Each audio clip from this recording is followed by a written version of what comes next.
వాళ్ళు వీళ్ళ కూడా ఇక్కడ చెప్పినా చెప్పినా ఎంత జామ్ అయినా కూడా టికెట్ టికెట్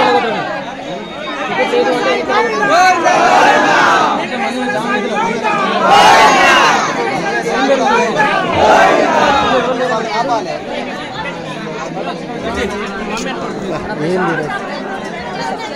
ఫ్రెష్గా చైల్డ్ వెల్ఫేర్ అందుకనే చిన్నపిల్లల గురించి మాట్లాడి వాళ్ళు సర్వీస్ చేద్దామని వచ్చారు వాళ్ళకి ఇంట్రెస్ట్ మనం ఏం చేయాలి ఏం బతిలాడి రారాబాయ్ అని చెప్పి తెచ్చిన ఇట్లా మీరు ఇటు ఉంటే ఇంకా లేట్ అయింది ఇటు ఉంటే ఇంకా లేట్ అయిపోయింది అదే లైన్లో వెళ్తే బాగుంటుంది